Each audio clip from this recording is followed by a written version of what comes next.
இப்ப நமக்கு இருக்கிற கடமை என்னன்னு கேட்டா, உரிமையை போராடி பெறுவதை விட இருக்கிற உரிமையை எப்படி பாதுகாத்துக் கொள்ள போகிறோம் என்பது. ஏதோ ஒரு காரணங்களை சொல்லக்கூடாது. இது எங்களுடைய உரிமை. 80 வருடங்களாக இந்த சமுதாயம் அனுபவித்து வருகின்ற உரிமை. இது நாங்கள் எந்த காரணம் கொண்டு விட்டுவிடக்கூடாது. இதையெல்லாம் சொல்லி கிளிப்புள்ளைக்கு மாறி பேசினதுக்கு பிறகு எழும்பினாரு ஆதம்பாவா.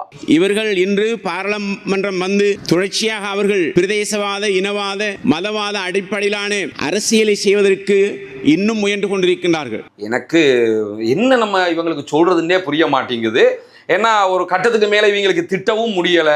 பேசாம ஒரு தனியா ஒரு தூணை கட்டி தலையை முட்டுவோமான்னு யோசிக்கிற அளவுக்கு இந்த ஆளும் கட்சி 9 முஸ்லீம் எம்பிக்களுடைய நிலையும் இருக்கிறது. முஸ்லீம்களுக்கு கேபினட் அமைச்சு கொடுத்திருக்கணும். இப்ப போடப்படுகிற குழுக்கள்ல கூட முஸ்லீம்களை போட மாட்டேங்கிறீங்க, தொடர்ந்து புறக்கணிக்கிறீங்கன்னு ஆதங்கப்பட்டு பேசினா அந்த ஆளு எந்திரிச்சு திருப்பி எதுக்கு போடணுங்கிற விதமா பேசுறாரு. கடந்த காலங்களிலே இவர்கள் அமைச்சர்களாக, அரை அமைச்சர்களாக இருந்த போது செய்யாத விடயங்களை நாங்கள் செய்து கொண்டிருக்கின்றோம். இப்ப என்ன செஞ்சீங்கன்னு கேட்டா, நம்ம என்ன கேள்வியை கேட்போமோ கேள்வியையே பதிலா பேசிக்கிட்டு இருக்கிறாரு. சில பேர்ட்ட நம்ம கேட்போம், ஏன் லேட்டுன்னா கொஞ்சம் லேட்டும்பாங்க, அந்த கேள்வியை பதிலா சொல்றது. அது மாதிரி இந்த இவ்வளவு பிரச்சனை இருக்குது முஸ்லீம்களுக்குன்னா, ஆமா இவ்வளவு பிரச்சனை இருக்குது முஸ்லீம்களுக்கு அவர் ஒரு பட்டியலை போடுறாரு. யார் ஆட்சி? இப்ப இவங்களுக்கெல்லாம் இப்படி கொஞ்சம் தட்டணும் அல்லது கையை கிள்ளி, எக்ஸ்கியூஸ் மீ, இது உங்க அரசாங்கம், நீங்க பார்லிமெண்ட் மெம்பர், நினைவு இருக்குதா அப்படின்னு சொல்லி சொல்லணும். நான் டாக்டரோட பேசிட்டேன், எல்லாம் முடிச்சிட்டேன், அவருக்கு கால் பண்ணி சொன்னேன் இப்படி ஒரு பிரச்சனை ஒன்று போகுது. இப்ப பாராளுமன்றத்தில் வந்து உட்கார்ந்துகிட்டு சொன்னேன். அவர்களோட தொடர்பு கொண்டு நான் கேட்டபோது அவரை தொடர்பு கொள்ள முடியாமல் இருந்தது.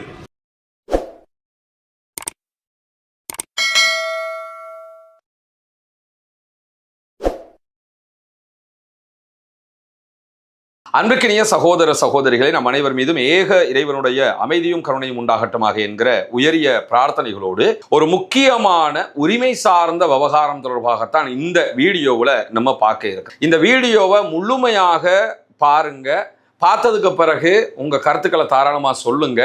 கருத்துக்களை சொல்வதற்கு முன்பதாக நம்ம எந்த கட்சி சார்ந்தவர்களாகவும் இருக்கலாம்.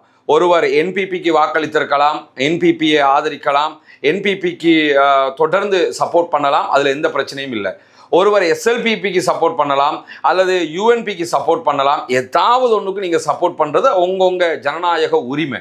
ஆனால் நம்ம எந்த கட்சிக்கு சப்போர்ட் பண்ணுகிறவர்களாக இருந்தாலும் நம்முடைய உரிமை பறிபோகிறதா இல்லையா, நம்ம உரிமையை நம்ம பாதுகாக்கணும்ங்கிறதுல உறுதியாக இருக்கணும். காரணம் என்னன்னு கேட்டால், இந்திய முஸ்லீம்களையும் இலங்கை முஸ்லீம்களையும் ஒப்பிட்டு பார்த்தீங்கன்னா இன்றைக்கும் இந்திய முஸ்லீம்கள் பல விவகாரங்களுக்கு போராடி கொண்டிருக்கிறார்கள். ஆனால் இலங்கை இஸ்லாமியர்களை பொறுத்தவரையில் நம்ம போராடி பெற வேண்டிய உரிமைகளை எல்லாம் நம்முடைய முன்னவர்களாக இருந்த பல தலைவர்கள், டிபி ஜாயாவாக இருக்கலாம், டாக்டர் கலீலாக இருக்கலாம், சித்திலப்பையாக இருக்கலாம், அத்தனை பேருமே போராடி நமக்கு பெற்று தந்து விட்டு சென்று விட்டார்கள். இப்ப நமக்கு இருக்கிற கடமை என்னன்னு கேட்டா, உரிமையை போராடி பெறுவதை விட இருக்கிற உரிமையை எப்படி பாதுகாத்துக் கொள்ள போகிறோம் என்பது. இந்த விவகாரத்தை மனதில் வைத்துக் கொண்டுதான் நம்முடைய செயல்பாடுகளை நாம் முன்னெடுக்க வேண்டும். இல்லை என்று சொன்னால் நாம் எந்த ஒரு உரிமைக்கும் கைகட்டி நிற்க வேண்டிய ஒரு துர்ப்பாக்கிய நிலை உருவாகிவிடும். எனவே இந்த வீடியோவில் அது தொடர்பாகத்தான் நம்ம பேச இருக்கிறோம். குறிப்பாக நேற்றைய தினம் பாராளுமன்றத்தில் ஒரு முக்கியமான விவகாரம் பேசப்பட்டிருந்தது. ஒரு 3 முஸ்லிம் எம்பிக்கள் பேசிய விவகாரம். அது என்னன்னு சொன்னா, மட்டக்களப்பு மாவட்ட பாராளுமன்ற உறுப்பினர் ஹிஸ்புல்லா, அதே போன்ற அம்பாறை மாவட்ட பாராளுமன்ற உறுப்பினர் உதுமாலப்பை, அதே நேரத்தில் அம்பாறை மாவட்ட பாராளுமன்ற உறுப்பினர் ஆதம்பாவா, இந்த 3 பேரும் பாராளுமன்றத்திலே பேசினார்கள். பேசிய விவகாரம் எதை பற்றியது என்று சொன்னால், முஸ்லிம்களுடைய உரிமையை பாதுகாக்க வேண்டும் என்பது பற்றியது. அதிலே முன்னாள் அமைச்சர், இன்னே நாள் பாராளுமன்ற உறுப்பினர் எம்எல்ஏ ஹிஸ்புல்லா பேசுகிற நேரத்தில் தரவுகளோடு சில முக்கியமான விவகாரங்களை சுட்டிக்காட்டினார். அது என்ன விவகாரம் என்று சொன்னால், இலங்கையில தற்போது டீலிமிட்டேஷன் கமிட்டி போடப்பட்டிருக்கிறது ஜனாதிபதி அனுரகுமார திசாநாயக்க அவர்களால். எல்லை மீள் நிர்ணய குழு என்று அதுக்கு சொல்லுவாங்க. இந்த குழு தான் ஒவ்வொரு எல்லைகளையும் தீர்மானிக்க போகிறது. அந்தந்த எல்லைகள் எப்படி வர வேண்டும் என்பதை இந்த குழு கொடுக்கக்கூடிய பரிந்துரையின் அடிப்படையில் தான் எல்லா முடிவுகளும் எடுக்கப்பட போகிறது. ஆனால் இந்த எல்லை மீள் நிர்ணய குழு அமைக்கப்படுகிற நேரத்தில் சுதந்திரம் தொட்டு இன்று வரைக்கும் அதிலே ஒரு சிங்கள சகோதரர், ஒரு இஸ்லாமியர், ஒரு தமிழ் சகோதரர் என்று 3 பேர் அதிலே நியமிக்கப்படுவது வழக்கம். ஆனால் இந்த அரசு வந்ததற்கு பிறகு நியமிக்கப்பட்டிருக்கக்கூடிய எல்லை நிர்ணய கமிட்டியில முஸ்லிம்களுக்கு இடம் கிடைக்கவில்லை. இதையொட்டித்தான் நேற்றைய பாராளுமன்ற பேச்சுக்கள் அமைந்திருந்தது. ஹிஸ்புல்லா அவங்க பேசுகிற நேரத்தில் ஏதோ ஒரு காரணங்களை சொல்லக்கூடாது. இது எங்களுடைய உரிமை. 80 வருடங்களாக இந்த சமுதாயம் அனுபவித்து வருகின்ற உரிமை. இது நாங்கள் எந்த காரணம் கொண்டு விட்டுவிடக்கூடாது. குறிப்பாக இலங்கையினுடைய வரலாற்றில் அனைத்து ஜனாதிபதிகளுக்கு கீழாகவும் இஸ்லாமியர்கள் அமைச்சர்களாக இருந்திருக்கிறார்கள். DS Senanayake, டட்லி Senanayake, SWRD Bandaranaike, Sirimavo Bandaranaike, Chandrika Bandaranaike, R Premadasa, Mahinda Rajapaksa, Maithripala Sirisena, Gotabaya Rajapaksa, Ranil Wickremesinghe, இந்த அத்தனை ஜனாதிபதிகளையும் நீங்க எடுத்துக்கிட்டீங்கன்னா இவங்க அத்தனை பேருடைய ஆட்சிக்கு கீழாகவும் முஸ்லிம்கள் அமைச்சர்களாக, கேபினட் அமைச்சர்களாக இருந்திருக்கிறார்கள். ஆனால் முஸ்லிம்களுடைய பெரும்பாலான வாக்குகள் வித்தியாசத்தில் வெற்றி அடைந்திருக்கக்கூடிய அனுரகுமார் திசாநாயக் அவர்களுடைய அரசாங்கம் மாத்திரம் முஸ்லிம்களுக்கு அமைச்சு பதவியை கொடுக்கவில்லை. 2 பிரதி அமைச்சு பதவி மட்டும்தான் கொடுக்கப்பட்டிருக்கு. அர்க்கம் இலியாஸ் இருக்கிறார், முனீர் முலஃபர் இருக்கிறார். இதை தாண்டி யாருக்கும் எந்த பதவிகளும் கிடையாது. இதற்கு சொல்லப்படுகிற பதில் என்னன்னு கேட்டா, முஸ்லிம்கள்ல அதுக்கு தகுதியானவங்க இல்லை, தகுதி வருகிற போது நாங்க கொடுப்போம் அப்படின்னு சொல்லப்பட்டு வருகிறது. இதை நேற்று பாராளுமன்ற உறுப்பினர் ஹிஸ்புல்லா பட்டியலோட சொல்லி காட்டினது மட்டுமில்லாம அந்த பட்டியலை சொல்லும் போதே என்ன சொன்னாருன்னா, கேபினெட்ல ஒரு அமைச்சர் இருப்பது முக்கியம், அப்படி அமைச்சர் இல்லைன்னா அது சமூகத்துக்கு மிகப்பெரிய இழப்பு, வரக்கூடிய இந்த மாதிரி கமிட்டி போடுறது அந்த மாதிரி விவகாரங்கள்ல எல்லாமே நம்ம புறக்கணிக்கப்பட்டு கொண்டே இருப்போம், அதை சொல்லிக் கொடுக்கறதுக்கு அந்த இடத்துல ஒருத்தர் இருக்கணும், எங்களுக்கு ஒரு அநியாயம் இழைக்கப்படுது, எங்க தரப்புல ஒருத்தர் இருக்கணுங்கிறத அந்த இடத்துக்கு ஜனாதிபதிக்கோ மற்றவர்களுக்கு உணர்த்துவதற்கு ஒரு ஆள் இருக்கணுங்கிற கருத்துப்பட அவர் அந்த செய்திகள் எல்லாம் பேசியிருந்தார். அதுல தொடர்ச்சியாக சில பேருடைய பட்டியலை போட்டு சொன்னாரு. ஆளும் கட்சியில் இருக்கக்கூடிய முஸ்லிம் எம்பிக்கள் இன்ன படிப்பு படிச்சவங்களும் இருக்கிறாங்கன்னு சில பேர் சொன்னாரு. இன்னும் சில பேர் சொல்லலை. ஏன்னா அவங்களுக்குரிய அந்த குவாலிஃபிகேஷன் நிஜமாகவே ரிட்டன் குவாலிஃபிகேஷன் எதுவுமே டாக்குமெண்டாக இல்லாமல் இருந்திருக்கலாம், அதுக்காக கூட சொல்லாமல் இருக்கலாம், அது பிரச்சனை இல்லை. ஆனா சர்டிபிகேட் அடிப்படையில் குவாலிஃபிகேஷன் அடிப்படையில் இருக்கக்கூடியவங்க இருக்கிறாங்க என்கிற பட்டியலையும் அவர் சொல்லி காட்டினார். ஏன் சொன்னார்னு கேட்டா, அப்ப நீங்க இவங்களுக்கு கொடுத்திருக்கலாம், இப்படி ஒருத்தரை உள்வாங்கி இருக்கலாம், தகுதி இல்லைன்னு நீங்க புறக்கணிக்கிறதா இருந்தா இப்ப அரசாங்கத்தில் இருக்கக்கூடிய அமைச்சர்கள் சில பேர் ஸ்கூல் போகாதவங்களே இருக்கிறாங்க, OLAL எழுதாதவங்க இருக்கிறாங்க என்கிறதையெல்லாம் அவரு சொல்லி காட்டினாரு. இதெல்லாம் சொல்லி காட்டினதுக்கு பிறகு ஹிஸ்புல்லா அவங்க முன்வைச்ச ஒரு முக்கியமான விஷயம் தான், இப்ப தற்போது எல்லை நிர்ணய குழு போடப்பட்டிருக்கிறது. இந்த எல்லை நிர்ணய குழுவுல வரலாறு நெடுகிலும் ஒரு முஸ்லிம் போடப்பட்டே வந்திருக்கிறார். 1959 சத்தார் என்கிற ஒருவர் இருந்திருக்கிறார். 1974 முகமது ஜுபைர் என்கிற ஒருவர் இருந்திருக்கிறார். 1988 சஹாப்தீன் இருந்திருக்கிறார். அதற்கு பிறகு ப்ரொஃபசர் ஹஸ்புல்லா இருந்தாங்க. அதற்கு பிறகு அமீர் என்கிற ஒருவர் இருந்திருக்கிறார். இவங்க எல்லோருமே தொடர்ந்து இந்த எல்லை நிர்ணய கமிட்டிகள்ல இருந்து வந்தவங்க. ஏன் இதுல ஒரு முஸ்லிம் போடப்படணும்னு சொன்னா, நமக்கு வடகிழக்குல காணி பிரச்சனை இருக்குது, வடகிழக்குக்கு வெளியில கொழும்பு வரைக்கும் உள்ள பல பிரச்சனைகள் இருக்கிறது, பிரதேச சபைகள், மாகாண சபைகள், எல்லைகள் பிரிக்கப்படுகிற போது நமக்கு எந்த பாதிப்பு வந்துடும், நமக்கு லாபம் வருதோ இல்லையோ பாதிப்பு வந்துடக்கூடாது என்பதற்காகத்தான் நம்மளை சார்ந்த ஒரு ஆளு நம்ம நியாயத்தை சொல்றதுக்கு இருக்கணும் என்கிற தேவை இருக்கிறது. இதையெல்லாம் சொல்லி கிளிப்புள்ளைக்கு மாறி பேசினதுக்கு பிறகு எழும்பினாரு ஆதம்பாவா. முஸ்லிம்களுக்கு அமைச்சு பதவி கொடுக்கவில்லை என்ற கருத்தை கூறியதோடு மாத்திரமல்லாது, எல்லை நிர்ணய குழுவுக்கு கடந்த கால வரலாற்றை கூறி ஒரு முஸ்லீம் ஒருவர் நியமிக்கப்படவில்லை என்ற கருத்தையும் இங்கு எடுத்து வைத்தார்கள். இவர்கள் இன்று பாராளுமன்றம் வந்து தொடர்ச்சியாக அவர்கள் பிரதேசவாத, இனவாத, மதவாத அடிப்படையிலான அரசியலை செய்வதற்கு இன்னும் முயன்று கொண்டிருக்கின்றார்கள். எனக்கு என்ன நம்ம இவங்களுக்கு சொல்றதுன்னே புரிய மாட்டேங்குது. ஏன்னா ஒரு கட்டத்துக்கு மேலே இவங்களுக்கு திட்டவும் முடியலை, பேசாம ஒரு தனியா ஒரு தூணை கட்டி தலையை முட்டுவோமான்னு யோசிக்கிற அளவுக்கு இந்த ஆளும் கட்சி 9 முஸ்லீம் எம்பிக்களுடைய நிலையும் இருக்கிறது. அந்த அர்க்கம் இலியாஸை தவிர மற்ற எல்லாருமே செய்கிற வேலை எல்லாமே அந்த புடுங்குற ஆணியெல்லாம் தேவைக்கில்லாத ஆணின்னு சொல்லுவாங்கல்ல, அந்த மாதிரி நேற்று முஸ்லிம்களுக்கு கேபினட் அமைச்சு கொடுத்திருக்கணும். இப்ப போடப்படுகிற குழுக்கள்ல கூட முஸ்லிம்களை போட மாட்டேங்கிறீங்க, தொடர்ந்து புறக்கணிக்கிறீங்கன்னு ஆதங்கப்பட்டு பேசினா அந்த ஆளு எந்திரிச்சு திருப்பி எதுக்கு போடணுங்கிற விதமா பேசுறாரு. எதுக்கு போடணும், எல்லாம் கரெக்டாக தான் போயிருக்குது, முஸ்லிம்கள் அமைச்சறதுக்கு அப்படின்னு சொல்லிட்டு என்னன்னா, அவங்க உங்களை போடாததுக்கு காரணம் தகுதியற்றவங்கிறாங்க, நாங்கெல்லாம் தகுதி இல்லாதவங்க தான்ங்கிற விதமாக இவர் பேசிக்கிட்டு இருக்கிறார். இன்னும் சொல்ல போனா எடுத்தெடுப்புக்கு எதை கேட்டாலும் என்ன சொல்லுவாங்கன்னு சொன்னா, போன அரசாங்கத்தில் நீங்கள் எல்லாம் இருந்தீர்கள், என்ன செய்தீர்கள், வாப்பா இதைத்தான் பேசி பேசி அவங்களை விரட்டி அடிச்சிட்டோம், அவங்கள விரட்டி அடிச்சு இப்போ உங்களை கொண்டு வந்திருக்குது. கொண்டு வந்தா நீங்க உட்கார்ந்துக்கிட்டு போன அரசாங்கத்தில் நீங்க என்ன செஞ்சீங்கன்னா அது முடிஞ்சிருச்சு, இப்ப நீங்க என்ன செய்றீங்கிறத தான் நீங்க இப்ப பேசணும். இப்ப என்ன செஞ்சீங்கன்னு கேட்டா நம்ம என்ன கேள்வியை கேட்போமோ கேள்வியையே பதிலா பேசிக்கிட்டு இருக்கிறாரு. சில பேர்ட்ட நம்ம கேட்போம் ஏன் லேட்டுன்னா கொஞ்சம் லேட்டும்பாங்க, அந்த கேள்வியை பதிலா சொல்றது. அது மாதிரி இந்த இவ்வளவு பிரச்சனை இருக்குது முஸ்லிம்களுக்குன்னா, ஆமா இவ்வளவு பிரச்சனை இருக்குது முஸ்லிம்களுக்கு அவர் ஒரு பட்டியலை போடுறாரு. எங்க அதான் சொன்னேன், நமக்கு அளவுக்கு மேல திட்டவும் முடியல, தலையை கொண்டு தனியா ஒரு தூணை கட்டி நம்ம முத்தணுங்கிற அளவுக்கு நிலைமை மாறி போய் இருக்குது. ஆதம் பாவா அவங்க பேசுகிற நேரத்தில் ஒரு பட்டியலை நேற்று போட்டு காட்டுறாரு. போன அரசாங்கத்தில் குரான் பிரச்சனை வந்தது, இந்த குரான்களை இந்த மீளாய்வு குழுன்னு சொல்லி உலமாக்கள் ஒரு 7-8 பேர் உட்கார்ந்து சவுதியிலிருந்து அனுப்பப்பட்ட புனித குரான்களையே தடுத்து வச்சிருக்கிறாங்களா இல்லையா? இந்த தடை போன அரசாங்கம் இருக்கிற இடத்துல தடுக்கப்பட்டது. ஆனா இந்த அரசாங்கம் வந்து 2 வருஷமாக போகுது, இதுவரைக்கும் அதை ரிலீஸ் பண்ணல.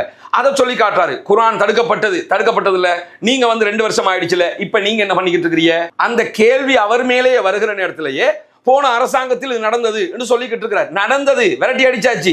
இப்ப நீங்க என்ன பண்ணினீங்க? போன கவர்மெண்ட் இருக்கும் போதே சுகாதார ஊழியர்களுடைய பிரச்சனை வந்தது. இப்ப கல்முனை ஹிஜாபு பிரச்சனை வந்ததா இல்லையா? இதுக்கு நிகராக ஆல்ரெடி சண்முகா வித்தியாலயத்தில் போன கவர்மெண்ட் இருக்கிற நேரத்துல ஃபஹ்மிதா டீச்சர் ஹிஜாப் அணிஞ்சு போன நேரத்துல அவங்கள தடுத்தாங்க. அப்ப என்ன நீங்க செஞ்சுக்கிட்டு இருந்தீங்க என்று கேட்கிறாரு. போன கவர்மெண்ட்ல அவங்க ஒன்றும் செய்யலதான், அதனாலதான் உங்களை கொண்டு வந்திருக்குது. போன கவர்மெண்ட் இருக்கிற நேரத்திலேயே ஃபஹ்மிதா டீச்சருக்கு எதிராக தமிழ் தேசிய கூட்டமைப்பின் செயலாளர் நாயகமாக செயல்படக்கூடிய முன்னாள் எம்பி சுமந்திரன் அவர்கள் ஆஜராகி இருந்தார்கள். நம்ம தரப்பிலிருந்து ரவுஃப் ஹக்கீமே ஆஜராகி இருக்கலாம், ஆஜராகல இல்ல, அதனால தானே விரட்டி அடிச்சது, அவங்களுக்கு அவ்வளவு பெரிய தோல்வியை கொடுத்தது, பின்னடைவை கொடுத்தது, முடிஞ்சு போச்சு இல்ல. திருப்பியே அவங்கள சொல்லி நீங்க செய்யாம இருக்கிறீங்க. நீங்க செய்யாம இருக்கிறதுக்கு காரணமா அவங்கள சொல்றீங்க, அவங்க செய்யலங்கிறதுக்கு தான் விரட்டி இருக்கிறோம். நீங்க ஏன் செய்யல அதுக்கு பதில் சொல்லணும். மகர பள்ளிவாசல் பிரச்சனையை சொல்ற, அதுக்கு பிறகு நுரைச்சோலை சுனாமி வீட்டு திட்டம், அந்த வீடுகள் எல்லாம் கொடுக்காம இருக்குது, எல்லாம் போன கவர்மெண்ட் செஞ்சதுங்கிற. சரி, இந்த கவர்மெண்ட் வந்து 2 வருஷம், நீங்க இது வரைக்கும் என்ன செஞ்சீங்க?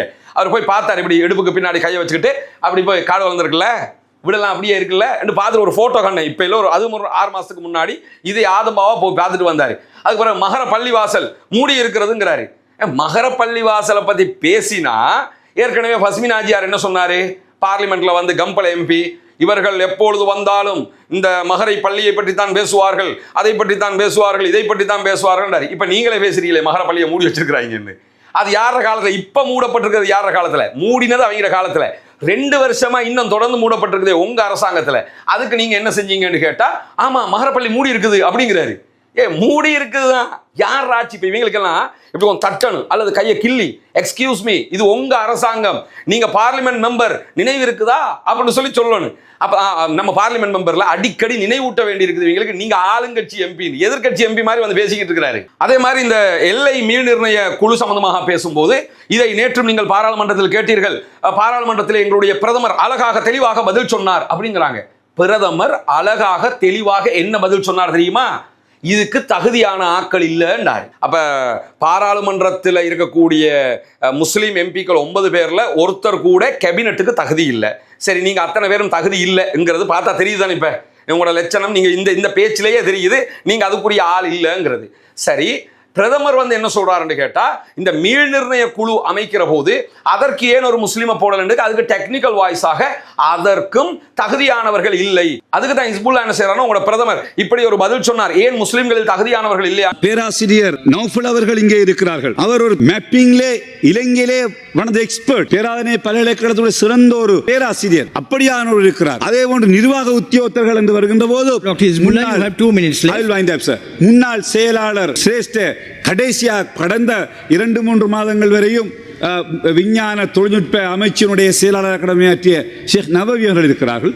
முன்னாள் இந்த ஆணைக்குழு கடமையாற்றிய செயலாளர் அமீர் இருக்கிறார். இப்படி பலர் இருக்கிறார்கள். நீங்க இதுல கூட எங்களுக்கு தகுதி இல்லை என்று சொல்றீங்களே என்று பதிலும் சொன்னார். இவர் வந்து உட்கார்ந்துகிட்டு எங்களுடைய பிரதமர் மிக தெளிவாக அழகாக பதில் சொன்னார். எப்படி பதில் சொன்னாரு? உங்க யாருக்கு முஸ்லிம்கள் யாருக்குமே இந்த குழுவுக்கு வர்றது கூட தகுதி இல்லைன்னு சொன்னாரு. இது நீங்க தகுதி இல்லைங்கிறது எங்க எல்லாருக்கும் தெரியும். ஆதம்பாவாவுக்கு தகுதி இல்லை, அஸ்லமுக்கு தகுதி இல்லை, ரியாஸ் ஃபாரூக்கு தகுதி இல்லை, பஸ்மின் ஆஜியாருக்கு தகுதி இல்லை, இது எங்களுக்கு தெரியுமே.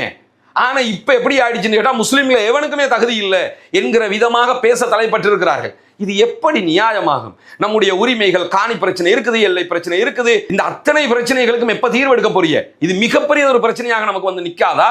நம்ம இருக்கிற உரிமைகள் எல்லாம் இழந்துகிட்டு போறோமே, இழந்துகிட்டு போகும்போது கூட ஆமா இழக்கிறோம் தான், கண்ணுக்கு முன்னாடி தெரியுது, ஆனாலும் அது கவர்மெண்ட் அது சரியா தான் செய்கிறது என்று திரும்ப திரும்ப சொல்றீங்களே. இது கடந்த அரசாங்கத்தில் இருந்த முஸ்லிம் எம்பிக்கள் செய்த துரோகத்தை விட நீங்கள் செய்கிற துரோகம் அதை விட அதிகமானது. பார்க்கறதுக்கு கேவலமா இருக்குது, பார்க்கறதுக்கு அசிங்கமா இருக்குது, எரிச்சலா இருக்குது. ஏன் இப்படி நடக்கிறீங்க? உங்களுக்கு இந்த சமூகம் போராடி பெற்ற உரிமைகளை பற்றிய பெருமதி ஏன் தெரியாமல் இருக்கிறது?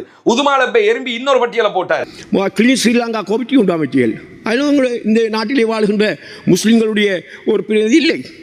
கல்வி மறுசீரமைப்பு என்று உருவாக்கினீர்கள், அதிலும் கூட முஸ்லிம் பிரதிநிதிகள் இல்லை. ஒரு துருக்கி தொப்பிக்காக போராடிய சமூகம் இது.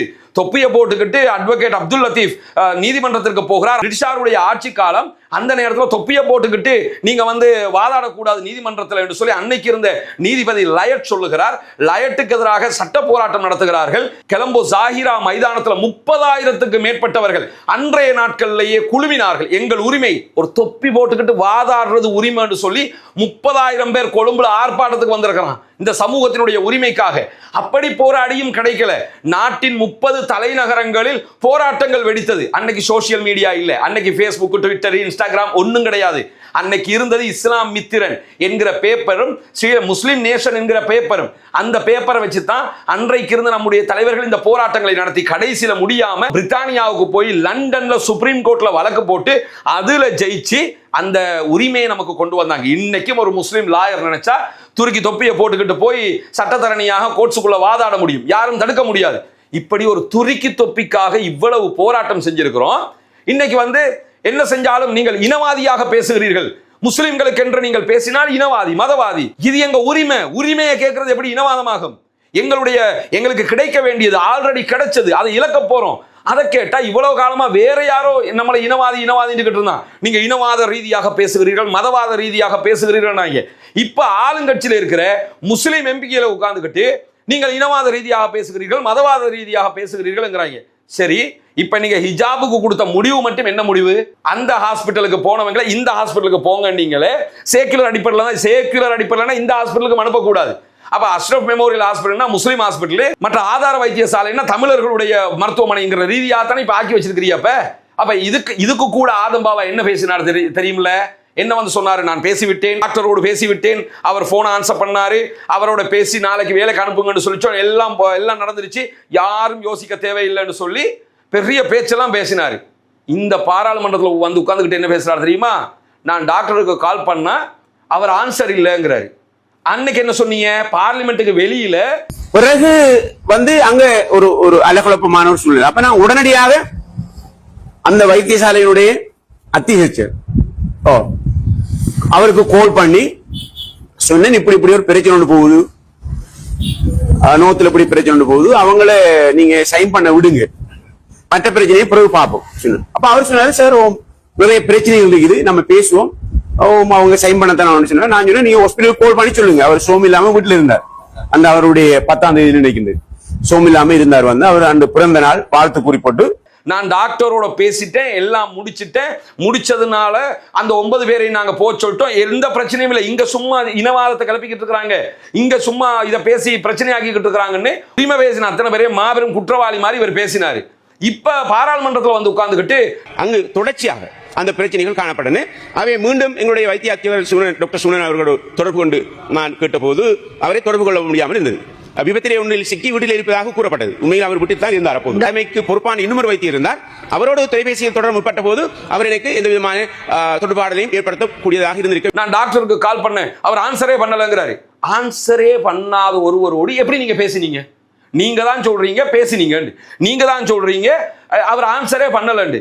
இதெல்லாம் கேட்கும்போது நமக்கு தலை குழம்புது. என்ன பேசுறீங்கிறது உங்களுக்கு கூட தெரியல. இதை சொன்னா உங்களை திட்டுறமுங்கிறீங்க, உங்களை வசப்பாடுறமுங்கிறீங்க, உங்களை அசிங்கப்படுத்துறமுங்கிறீங்க, உங்களை கேவலப்படுத்துறமுங்கிறீங்க. இதை நாங்களா பண்றோம், நீங்களே உங்களுக்கு செஞ்சுக்கிறீங்களா இல்லையா? தாங்க முடியாம இருக்குது. தயவு செய்து அல்லாஹ்க்காக இந்த சமூகத்துக்கு நீங்க புதிய உரிமையெல்லாம் பெற்றுத்தரவும் தேவையில்லை. நீங்க டிபி ஜாயாவும் இல்லை, நீங்க டாக்டர் கலீலும் இல்லை, நீங்க MC சித்திலப்பையும் இல்லை, நீங்க ஆதம்பாவா கூட இல்லை, நீங்க வெறும்பாவாங்கிறது எங்களுக்கு தெரியுது. அப்படி இருக்கும்போது நீங்க வாயை மூடிக்கிட்டு இருந்தாலே போதும். இருக்கிற உரிமைகளை ஒன்னோ நாங்க அரசாங்கத்தோட பேசி எடுத்துக்கிறோம், இல்லைன்னு சொல்லி சொன்னா நீதிமன்றத்துக்கு போயாவது பாதுகாத்துக்கிறோம். நிம்மதியாக இந்த சமூகத்துக்கு கொஞ்சம் இந்த காரியங்களை செய்யறதுக்கு ஓரமாகி நின்னாலே போதுமானது.